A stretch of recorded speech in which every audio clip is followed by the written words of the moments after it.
For centuries, doctors merely treated diseases. They did little to prevent them.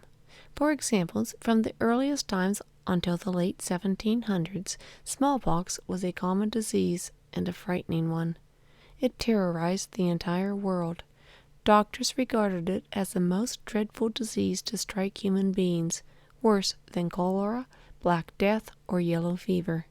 When it struck at full strength, as many as 1 out of 3 victims died. Those who escaped death faced other consequences. Smallpox left some victims blind or deaf. It also caused miserable sores that left awful pockmarks. The worst cases disfigured faces beyond recognition.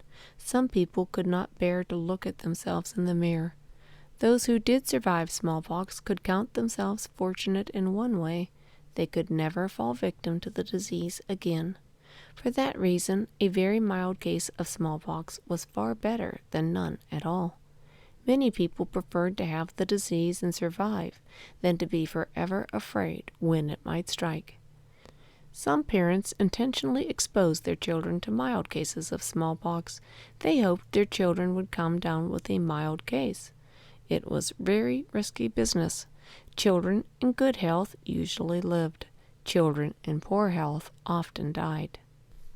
Edward Jenner grew up in the village of Berkeley, England. He was the son of a clergyman, but lost his father and mother at age 5.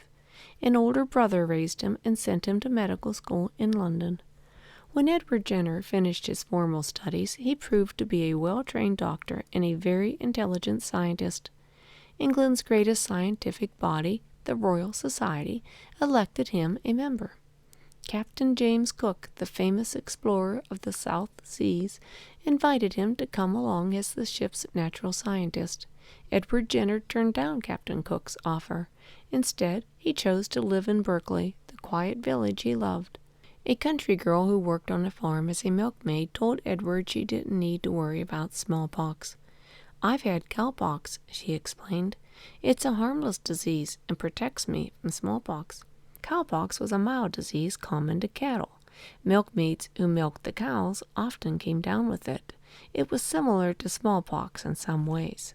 Country people around Berkeley believed that those who caught cowpox were forever free not only of cowpox but also smallpox.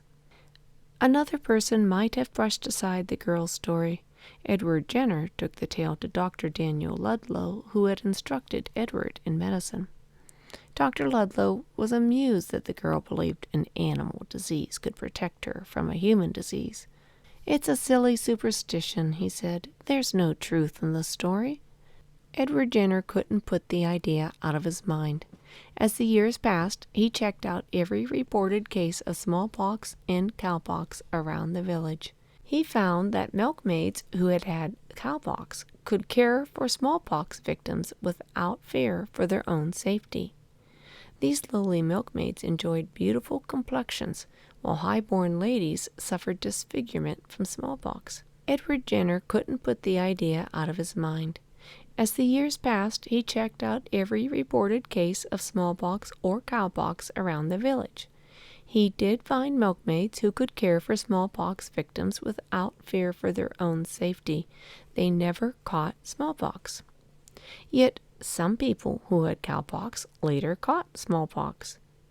Were the milkmaids mistaken? Could the whole thing be nothing more than an old tale without any basis in fact? Many years passed before he understood completely. He uncovered the secret when he discovered more than one type of cowpox. Only a certain type of cowpox at a certain time during its development protected from smallpox.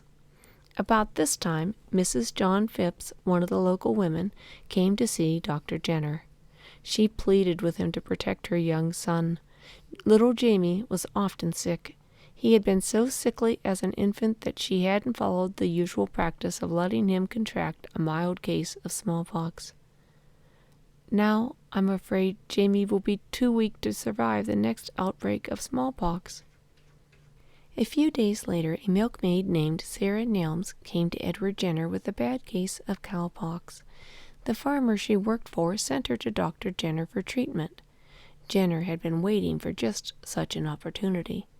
On May 14th, 1796, he opened one of the cowpox blisters on Sarah's hand.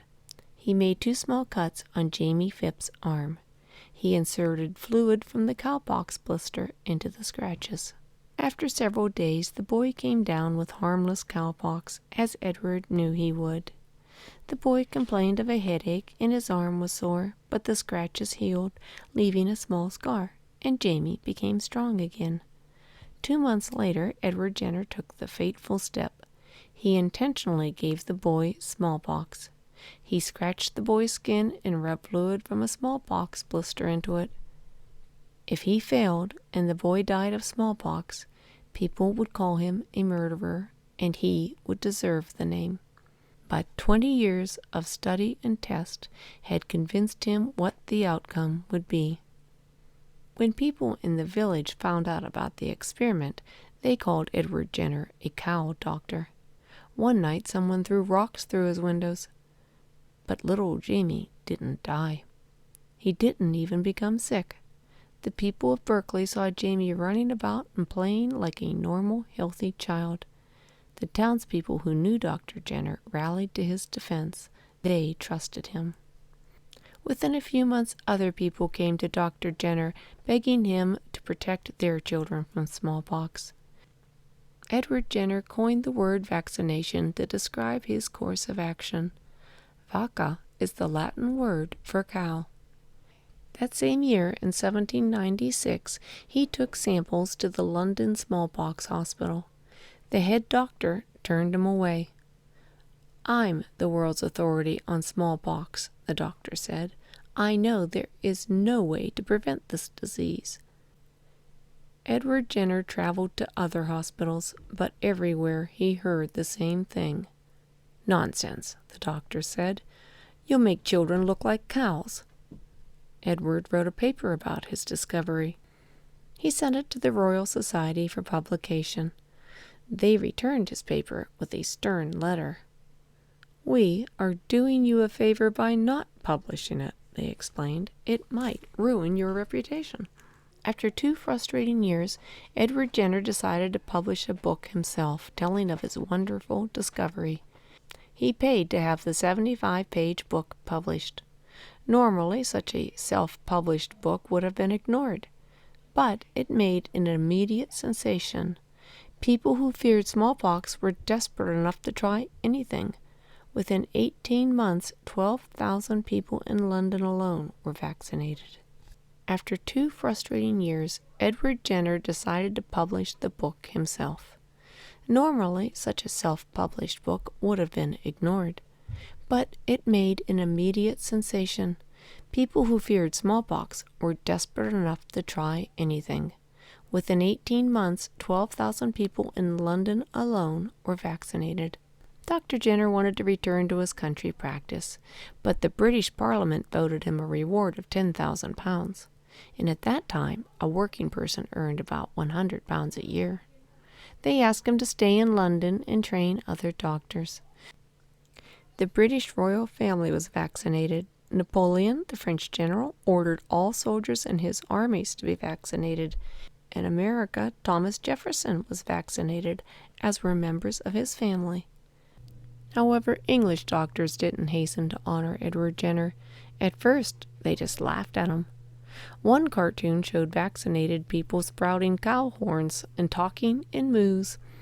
These powerful physicians resented the country doctor who had turned their world upside down with his discoveries. When Edward Jenner was nominated to the College of Physicians, the doctors agreed to admit him only after he took a test on the teachings of Hippocrates and Galen.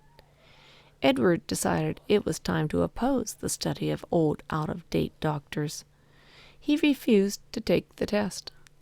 In return, the College of Physicians refused to elect him to the college. Edward Jenner didn't mind. Vaccination caused smallpox to become a rare disease. Before his success, doctors spent exhausting and sleepless nights with patients dying of smallpox. Today, most doctors have never even seen a case of the disease. Except for a few carefully guarded samples in research laboratories, the germs that cause smallpox have been completely wiped off the face of the earth. The simple country doctor found himself the most talked about person in the world. After a year, he was happy to go home again and return to the life of a country doctor. The Native Americans of North America had been free of the disease until it was brought over to the New World by European settlers. Then it struck them especially hard, wiping out entire settlements. Dr. Jenner's vaccination protected them once again. The chief of 5 Indian nations in Canada wrote to Dr. Jenner, "We shall not fail to teach our children to speak the name of Jenner and to thank the Great Spirit for bestowing upon him so much wisdom and so much love. We beseech the Great Spirit to take care of you in this world and in the land of the spirits." Edward Jenner died in 1823. One bitterly cold day in January, he walked to a nearby village to arrange for fuel to be given to the poor. Upon his return home, he went to bed. He died the next day. People in all lands accepted Dr. Jenner's inoculation, or shots, against smallpox. Neither he nor any other doctor knew the cause of infectious diseases or why the vaccination worked. We know now that vaccination is done with weakened germs. The person treated gets a mild and harmless form of the disease. The body sets up an immunity to it. Doctors didn't suspect that weakened germs could actually help the body. 75 years would pass before they conquered another disease. Edward Jenner's discovery of vaccination is considered one of the top 10 medical discoveries of all time.